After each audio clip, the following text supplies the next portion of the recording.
Romanos 8:31. Vamos então fazer a leitura de Romanos 8:31. Se você abrir o seu texto, por favor, acompanhe conosco a leitura da palavra do nosso Deus. Todos comigo? Romanos 8:31. Romanos 8:31.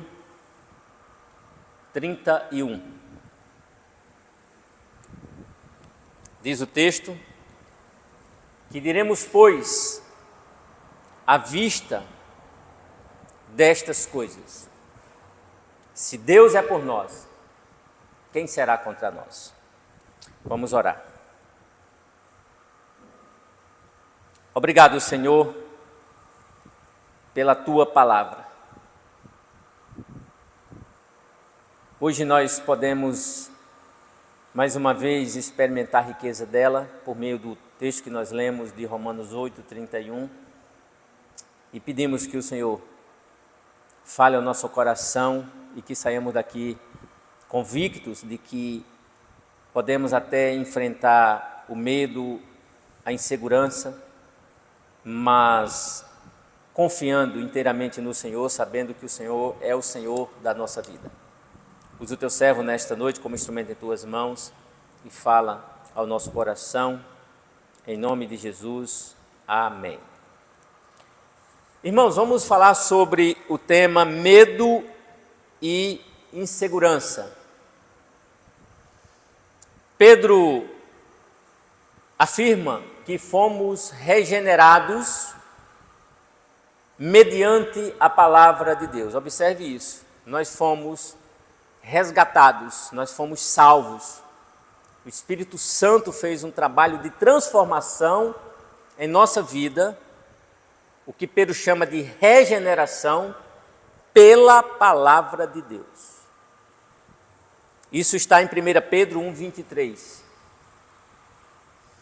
Em sua segunda carta, o apóstolo afirma, assegura que todas as coisas que conduzem à vida e à piedade já nos foram doadas.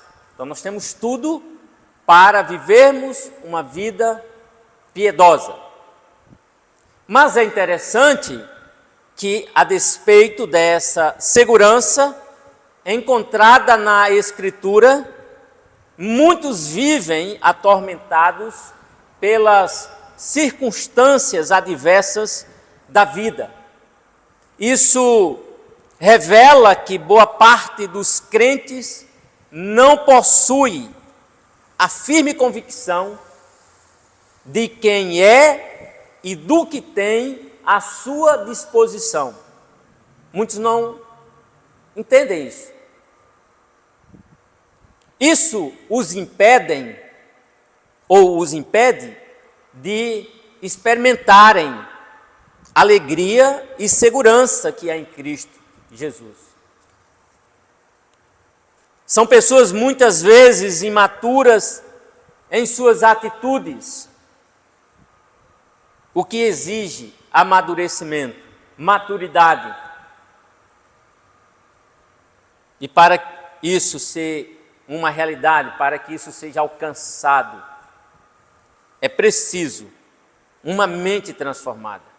Tudo começa aqui. A nossa mente precisa ser transformada, mudada, renovada. O texto que lemos nem sempre é uma realidade consoladora quando temos de enfrentar as inúmeras situações que surgem e que parecem conspirar contra nós. Nem sempre a gente entende que Deus é por nós. E quando vem as situações que conspiram contra nós, nós desabamos. Mas é importante entender que o Evangelho de Jesus Cristo transforma nossa mente e nos dá uma nova cosmovisão, uma nova visão de mundo. um modo novo de olhar, interpretar e reagir à realidade que vivemos a partir da nova realidade que temos em Cristo Jesus. Esta é a proposta do Evangelho, é mudar a nossa visão, a nossa cosmovisão, a forma como vemos as coisas, o mundo, o que nos acontece. Vocês devem se lembrar do que Jesus disse em João 10:10, quando ele prometeu aos seus uma vida abundante. A mulher samaritana, quando esteve com ela, aquela mulher, Jesus se dirigindo a ela, disse: aquele, porém, que beber da água que eu lhe der, será nele uma fonte a jorrar para a vida eterna. João 14, ou João 4,14. Além disso, esses dois textos, ou quais são os textos? O texto de João 10:10, em que Jesus promete uma vida abundante, e João 14:4, quando Jesus diz que a água que ele der, ela jorra para a vida eterna. Então, esses dois textos ecoam o Salmo 1:3, no qual o salmista afirma que o justo é como árvore plantada junto à corrente das águas. Olha o que ele diz: que no devido tempo dá o seu fruto e cuja folhagem não murcha. Então a Bíblia, irmãos, ela está toda relacionada. O Antigo Testamento não contradiz o Novo. Um texto do Novo não contradiz outro texto do Novo, e assim sucessivamente. Se essa é uma verdade segura, por que a maioria de nós treme diante das adversidades, diante do medo, diante da insegurança? Talvez a resposta esteja no fato de que a infantilidade espiritual é uma marca da espiritualidade secularizada, da cultura materialista e pragmática. Em outras palavras, talvez essa forma como nós lidamos com as adversidades, não reagindo como devemos reagir, em outras palavras, ela é consequência de uma vida infantil, de uma espiritualidade infantil, que é a marca de uma espiritualidade secularizada, mundana, na qual se baseia no materialismo, ou seja, o que eu tenho é o que me traz segurança, o aqui e agora, e no pragmatismo, que é aquela ideia de que o que funciona é o que me importa. Talvez essa seja a resposta, porque nós muitas vezes não sabemos lidar com as adversidades. Isso exige de nós uma transformação de mente, que segundo Pedro, naquele texto que nós acabamos de citar, de 1 Pedro capítulo 1, 2 Pedro capítulo 1, verso 3, e na sequência ele vai dizer que precisamos ser transformados na mente, e essa transformação vem pelo conhecimento completo daquele que nos chamou para a sua própria glória e virtude. Então nós precisamos conhecer o Deus em quem cremos, a palavra na qual nós acreditamos, para que a nossa mente seja transformada, os nossos pensamentos sejam alterados, e assim nós possamos enxergar as circunstâncias adversas, o medo, a insegurança, com outro olhar. Como afirma um pastor, uma mente transformada, santificada, curada e aperfeiçoada pela renovação mediante o conhecimento de Deus, transforma a vida, os sentimentos, as emoções. Eu hoje não estou com vontade de orar porque o meu comércio não foi nada bem. Parte da minha fortuna foi embora. Uma mente transformada, irmãos, uma mente santificada, uma mente curada, uma mente aperfeiçoada pela renovação mediante o conhecimento de Deus, transforma essas emoções, esses sentimentos, esta vida que está desnorteada. Isso nos ajuda a entender, por exemplo, presta atenção, que a perda de uma pessoa querida nos entristece e é uma experiência sempre dolorosa. Não podemos negar que é duro perder alguém, é duro estar doente, impossibilitado de fazer aquilo que gostamos, que temos que fazer. É duro, irmãos, não ter o dinheiro para cumprir todos os compromissos, porque é algo que fugiu da nossa realidade, nos trouxe sérios problemas. É duro não ter uma família ordeira. É duro saber que logo mais não vamos ter como conversar com aquela pessoa tão querida, porque a morte vai levá-la, é questão de tempo. É duro. Mas isto é muito diferente da reação de revolta, de não aceitação e de transtorno emocional e espiritual. É uma coisa totalmente diferente. Quando eu conheço a Deus, quando a minha mente é renovada, eu conheço o Deus que eu sirvo, o Deus que é soberano, que é Senhor da minha vida e de todas as minhas circunstâncias, eu enfrento todas as dificuldades, por mais amargas que elas sejam, de forma diferente. A pergunta é: do que você tem medo hoje? Pare e pense. Do que você tem medo hoje? O que tira seu sono? Você não está conseguindo dormir, o que te tira o seu sono? Que manifestação de sentimento você tem tido diante do medo? Como que as suas emoções têm se manifestado? Há uma frase atribuída a Lutero que diz: não posso impedir que um pássaro voe sobre a minha cabeça. Isso eu não posso.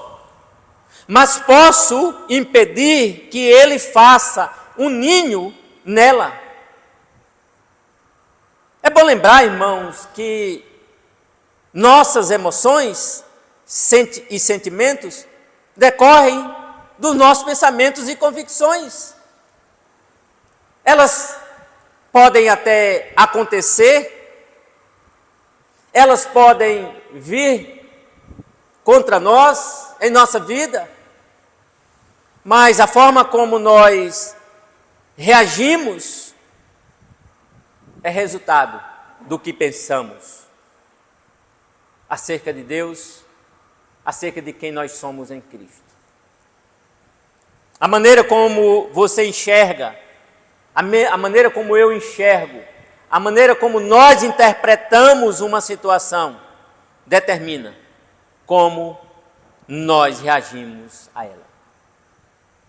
Por isso que a nossa mente precisa ser transformada, para que a nossa mente seja a mente de Cristo e assim possamos reagir às circunstâncias adversas, de forma que o Senhor seja glorificado e nós edificados.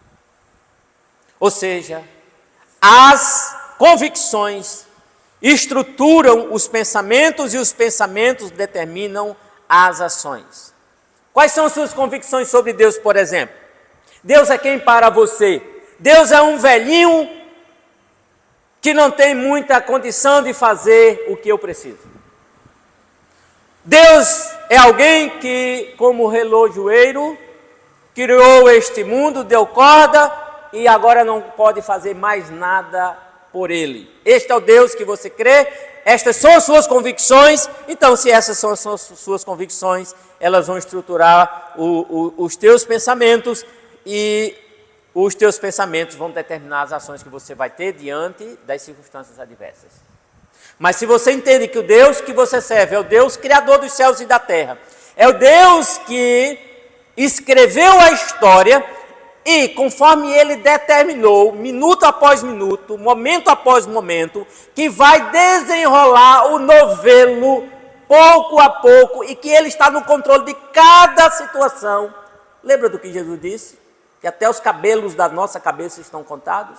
Se você crê neste Deus, se você entende que sua vida está nas mãos desse Deus, se essas são as suas convicções, elas vão estruturar os seus pensamentos e os seus pensamentos vão determinar suas ações. E aí entram as perguntas retóricas que Paulo faz no final de Romanos 8. E a primeira pergunta está no versículo 31 que nós acabamos de ler. Se Deus é por nós, quem será contra nós? Os irmãos estão acompanhando o raciocínio? O que você pensa sobre Deus quando as noites escuras da alma te alcançam? Lembre-se, a vida não é apenas de momentos agradáveis. Uma hora o emprego vai embora, um filho vai nos deixar prematuramente, uma irmã se vai e vai ficar apenas a saudade. A metade dos bens vão embora, o emprego desapareceu, as prestações do apartamento venceram e o dono do empreendimento disse: é hora de eu leiloar porque eu não posso perder um centavo. O que é que você vai fazer nessa hora? Momentos desagradáveis podem chegar na vida dos crentes, dos mais fiéis servos do Senhor. E sejam boas ou ruins, as coisas que nos acontecem nos afetam, seja para o nosso bem, seja para o nosso mal. Vai depender das nossas convicções, que devem transformar os nossos pensamentos, que por sua vez redunda em nossas ações. E quando são coisas ruins que nos acometem, que vêm sobre nós, o que pensamos sobre Deus? Como reagimos? Fingimos que nada acontece? É esse a melhor receita? Não, eu estou bem. Tem crente que é assim, a gente sabe que eles estão em alguma dificuldade, você pergunta: e aí, tudo bem? Está ótimo. Dá vontade de perguntar: e por que você está nessa situação? Porque alguém ensinou que é bom fingir que nada está acontecendo. É assim que a gente lida com os problemas? É bom recordar, queridos irmãos, que o sofrimento é parte da nossa condição humana. Aceitá-lo não significa torná-lo agradável ou encontrar uma explicação plausível para ele. Nem sempre nós vamos entender um determinado sofrimento. E não precisamos entender, precisamos confiar no nosso Deus. Vocês se lembram do cego de João 9? Ele chega até Jesus para ser curado. Os discípulos, com sua teologia dos amigos de Jó, chegam para Jesus e perguntam: mestre, quem pecou, esse ou seus pais, para que nascesse cego? Olha que teologia. Muitas vezes nós não pensamos assim. É bem verdade que Deus disciplina os seus filhos. Uma desobediência constante, Deus pode levar um filho dele a uma situação para dizer: ei, acorda. Mas isso não é regra para a gente entender que todo problema que enfrentamos é um castigo de Deus. E os discípulos pensaram assim, e perguntaram a Jesus: quem é o culpado, ele ou o pai?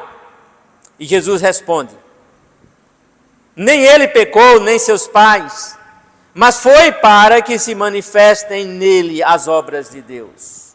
Isso você pode conferir em João 9, capítulo 1, capítulo 9, do 1 em diante.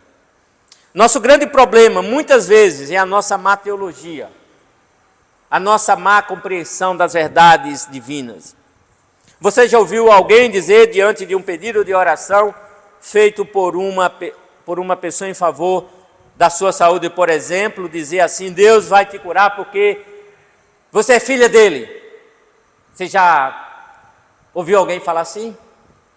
Com que autoridade esse crente afirma isso? Lembre-se de João 10:10. Você está lembrado dessa passagem, não é? Jesus disse que ele veio para dar vida abundante aos seus. Agora, veja que a vida abundante que Jesus assegura aos seus discípulos não é a vida isenta de sofrimento e aflições, mas a vida que nasce da cruz. Cristo sofreu por você e por mim. E Ele não sofreu por mim e por você para nos dar sempre uma vida financeira bem boa, saúde perfeita, comida à vontade para jogar para os cães, vestimentas e calçados para escolher e o resto descartar. Não é esse o Jesus. O Jesus que morreu por mim e por você foi o Jesus que sofreu na cruz do Calvário. Quando Paulo pergunta se Deus é por nós, quem será contra nós? Quem será contra nós? Ele reflete uma vivência em muitas situações adversas. Por exemplo, vamos dar uma olhada em 2 Timóteo 4. Paulo não fala nada que ele mesmo não tenha experimentado. 1 Timóteo 4. Perdão, 2 Timóteo 4, 12 a 17. Vocês devem estar lembrados de que Paulo, nesse texto, está se despedindo. Alguns dias depois, ele foi decapitado.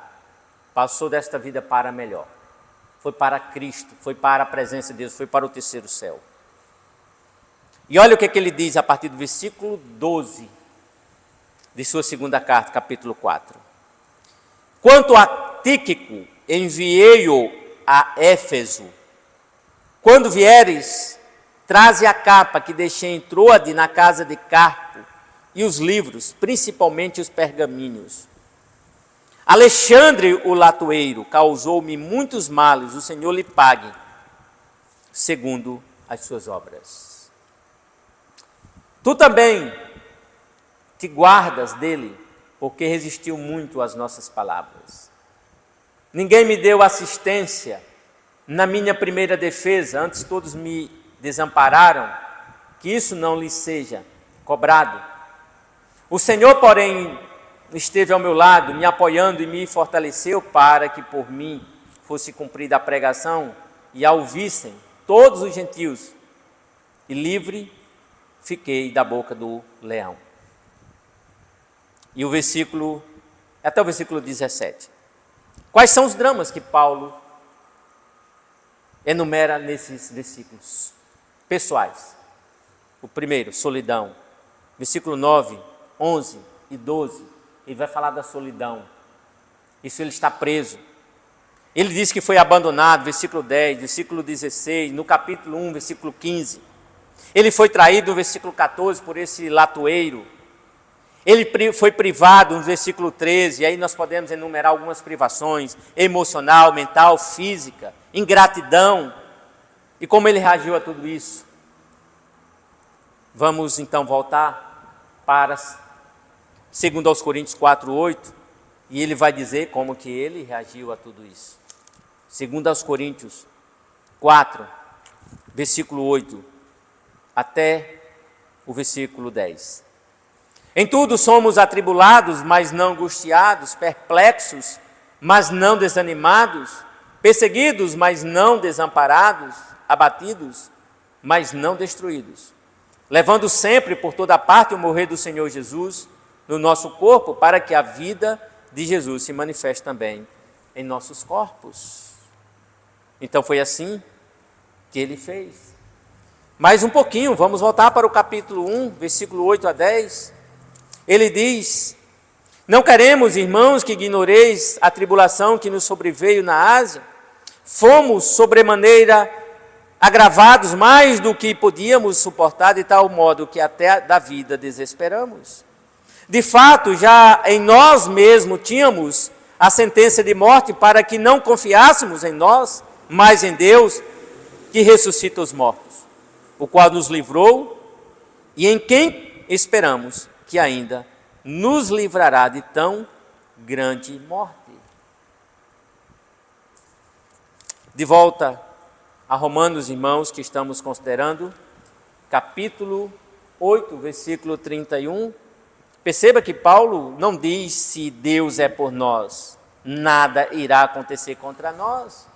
A sua própria história demonstra que muitas coisas ruins aconteceram a este homem. As que enumerei aqui, como traição, privação mental, emocional, física, ingratidão, abandono, traição, enfim, uma série de coisas. Então ele não disse: se Deus é por nós, nada irá contra nós. A pergunta dele é: quem será contra nós? E aí faz toda a diferença. Quem é que vai nos atingir a ponto de, por exemplo, nos separar do amor de Deus que está em Cristo Jesus? Então a pergunta que nós temos que levar a sério é: quem será contra nós? Não é se as coisas vão acontecer a nós. Como disse alguém, o sentimento de medo, rejeição e abandono tem o poder de paralisar a jornada espiritual. Muita gente está presa no medo, na insegurança, no abandono. Se eu fizer assim, vou ficar desempregado, sem ministério. Como é que eu vou sustentar minha família?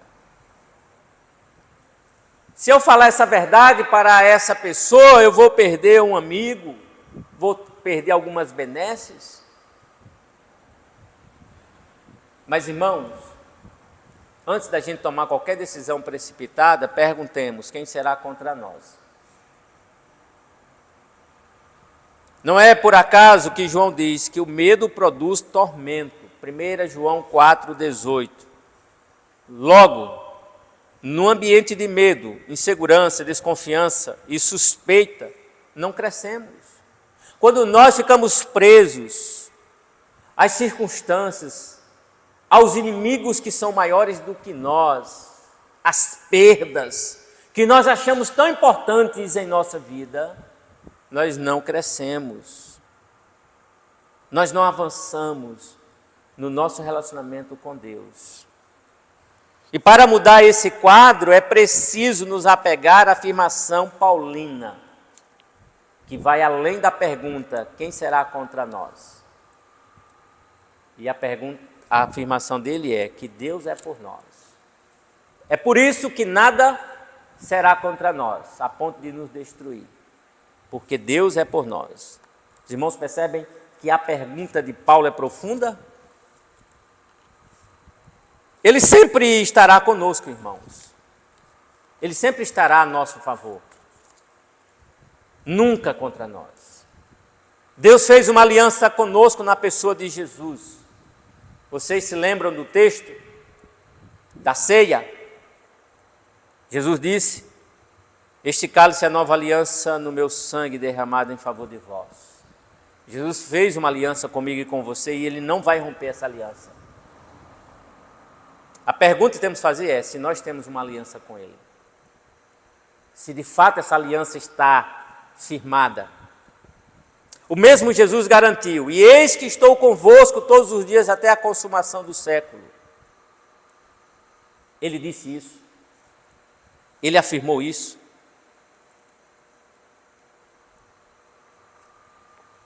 Voltando a Paulo, o exemplo dele para nós é: não desanimamos. Ele está falando dele e dos seus companheiros. Pelo contrário, mesmo que o nosso homem exterior se corrompa, contudo o nosso homem interior se renova dia a dia. Porque a nossa leve e momentânea tribulação produz para nós eterno peso de glória acima de toda comparação. Segundo aos Coríntios 4, 16 e 17. Fortalecer, irmãos, o nosso interior nos ajudará a lidar com os desgastes no exterior. Como é que eu fortaleço o meu interior? Assim como nós falamos pela manhã, de como aquele que vai aconselhar precisa estar num relacionamento de contínuo crescimento com Cristo, no seu relacionamento com Cristo, em contínuo crescimento. Pela leitura bíblica, pela memorização das Escrituras por uma vida de oração. E assim também é que nós vamos fortalecer o nosso interior para que o exterior não, mesmo desgastado, não nos afete. É aqui que entra o nosso conhecimento de quem é Deus e o que Ele tem reservado para nós. Então, entenda que nossas convicções e pensamentos moldam nossas emoções e sentimentos. Aquilo que eu creio, aquilo que eu tenho convicção acerca de Deus, das promessas dEle, daquilo que Ele fez e continua fazendo em mim. Essas convicções vão mudar os meus pensamentos, e os meus pensamentos vão mudar os meus sentimentos, as minhas ações.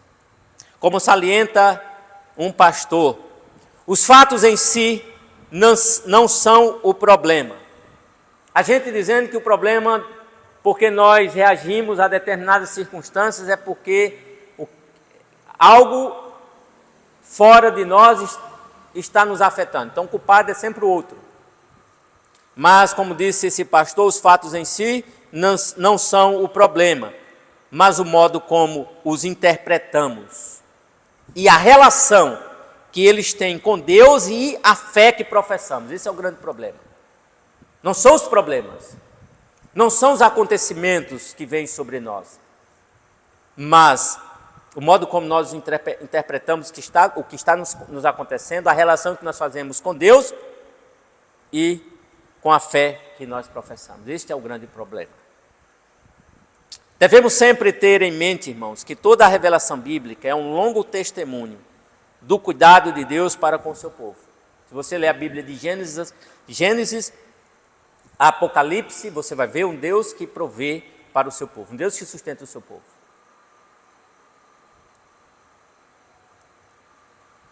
Há um episódio, apenas um que eu vou contar, no Antigo Testamento, em que a maior potência da época estava vindo contra Israel. E o rei da época clama ao Senhor. E o homem de Deus manda dizer ao rei que ele ficasse tranquilo. Naquela noite, o anjo do Senhor, sabe quem é o anjo do Senhor naquele texto? O Jesus, antes de ser encarnado. Num só lance, matou 180.000 soldados do inimigo. Quando amanheceu o dia, Israel viu o estrago que Deus fez contra os seus inimigos. E é bom que até hoje ninguém brinque com o povo da aliança. Israel ainda é povo de Deus, vai ser resgatado como povo a partir dos remanescentes. E é bom que você, se tem alguma coisa contra ele, vai na onda desses doentes, que você também repense sobre Israel. Esse é o Deus que você também serve. De que mais precisamos saber para ter certeza de que Deus é por nós? Mais alguma coisa? Você se lembra de José? Foi traído, vendido, acusado. Mas a narrativa bíblica faz questão de dizer que Deus era sempre com José. E como foi que ele reagiu ao encontrar seus irmãos, quando ele era o segundo depois de Faraó? Abra sua Bíblia em Gênesis 45, para a gente terminar. Gênesis 45,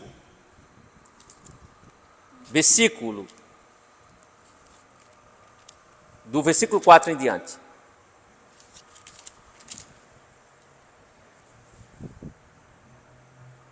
Até o 8.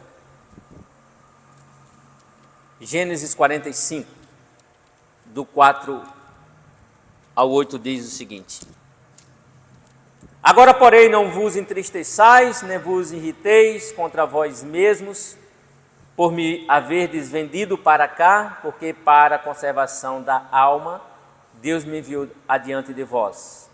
Pois já houve 2 anos de fome na terra e ainda restam 5 anos em que não haverá lavoura nem colheita. Pelo que Deus me enviou adiante de vós, a fim de conservar vossa sucessão na terra e para guardar-vos em vida por um grande livramento. Assim não fostes vós que me enviastes para cá, senão Deus que me tem posto por pai do faraó, por senhor de toda a sua casa e como governador de toda a terra do Egito. E aí, quando você chega no capítulo 50, versículos 20 e 21, Gênesis 50, versículos 20 e 21, olha o que José diz. Vós, na verdade, intentastes o mal contra mim, porém Deus o tornou em bem, para fazer como se vê neste dia, para conservar muita gente com vida. Agora, pois, não temais, eu vos sustentarei, a vós e a vossos filhos. Assim os consolou e lhes falou ao coração. Por que José fez isso? Porque ele entendia como Paulo: Deus é por nós. Então, que Deus te abençoe e que diante do medo, da insegurança, você possa lembrar do Deus a quem você serve, o Deus que cuida de você e o Deus que não está alheio ao que acontece a você. Que Deus abençoe sua vida, sua família, e eu convido você para uma oração.